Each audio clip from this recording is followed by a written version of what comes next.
When it comes to Social Security, are you with Governor Romney or Governor Perry? Well, the question is, who's with me? Because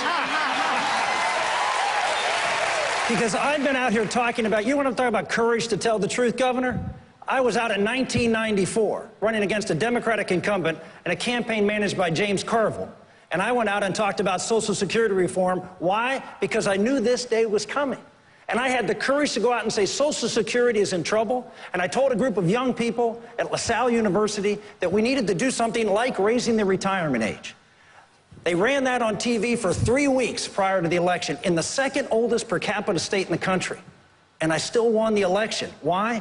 Because the people of Pennsylvania wanted someone who had the courage to tell them the truth. And I had the courage to tell them the truth. And what I've done since I was in the United States Senate is every year I proposed, I went in fact with Bill Clinton in 1997 on the first bipartisan Social Security town hall meeting, and I was the spokesperson.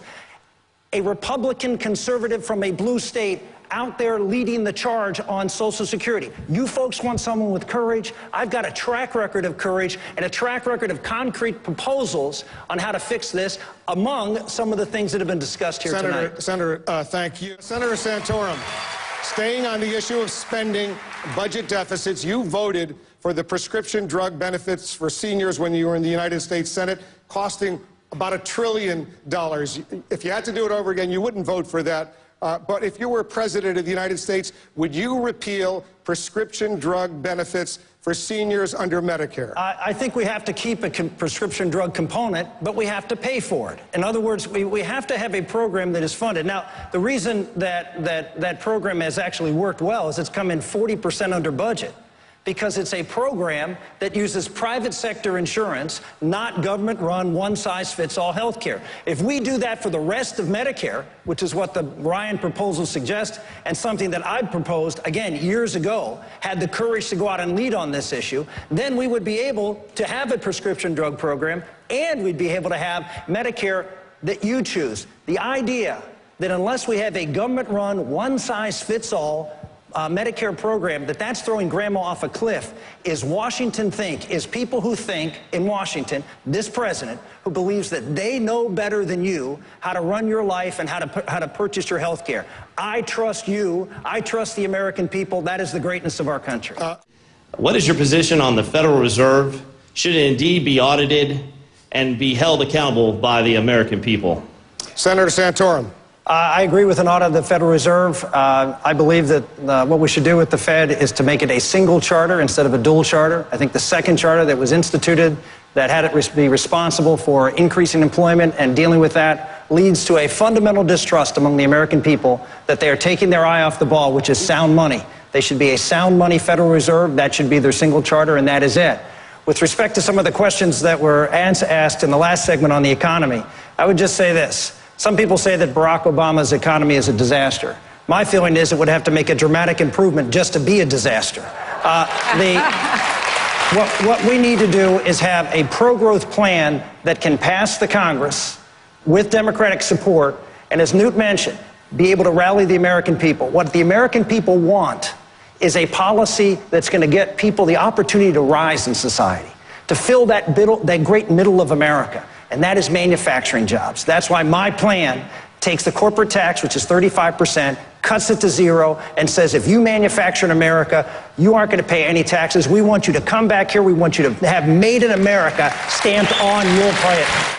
I think we need to hear what Governor Perry is saying. He's saying that his policy was right. He believes that what he did was right. He thinks he's going about it the wrong way. I believe your policy is wrong. Why? Ladies and gentlemen, why do we inoculate people with vaccines at public schools? Because we're afraid of those diseases being communicable between people at school. And therefore, to protect the rest of the people at school, we have vaccinations to protect those children. Unless Texas has a very progressive way of communicating diseases in their school by way of their curriculum, then there is no government purpose served for having little girls inoculated at the force and compulsion of the government. This is big government run amok. It is bad policy, and it should not have been done. I'm going to move on, Governor Perry, unless you want to say anything else. Look, I think we've made decisions in Texas. We put a $3 billion effort in to find the cure for cancer. There are a lot of different cancers out there. Texas, I think, day in and day out, is a place that protects life. I've passed parental notification pieces of legislation. I've been the most pro-life governor in the state of Texas. And what we were all about was trying to save young people's lives in Texas. Then give parents the opt-in as opposed to teach them, let them opt in, but do not force them to have this inoculation. What would you do? What would you do to remove the illegal immigrants from our country? Senator Santorum, maybe 11, 12 million illegal immigrants in the United States. What would you do? I've said this from the very beginning. I'm the son of an Italian immigrant. I believe in immigration. I believe that immigration is an important part of the lifeblood of this country. But what we have is a problem of an unsecure border. Unlike Governor Perry, I believe we need to build more fence. I believe that we need to secure the border using technology and more personnel. And until we build that border, we should neither have stormtroopers come in and throw people out of the country, nor should we provide amnesty. What we should do is enforce the laws in this country with respect to employers, and we should secure the border. And then after the border is secured, then we can deal with the problem that are in this country. But I think it's very important that we understand and we explain to folks that immigration is an important lifeblood of this country, something that I strongly support, and something that we have to do legally if we're going to have respect for the law. What are the candidates doing to attract the Latino voters? Go ahead, Senator Santorum. Well, I mean, what Governor Perry's done is he provided in-state tuition for illegal immigrants. Maybe that was an attempt to attract the the Latino voters. But you attract Latino voters by talking about the importance of immigration in this country. You talk about the importance of, as Newt has talked about for many years, having English as the official language of this country. And I say that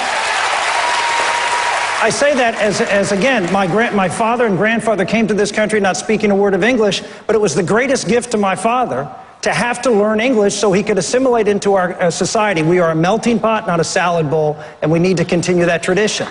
On your website on 9/11, you had a blog post that basically blamed the United States for 9/11. On your website yesterday, you said that it was our actions that brought about the actions of 9/11. Now, Congressman Paul, that is irresponsible.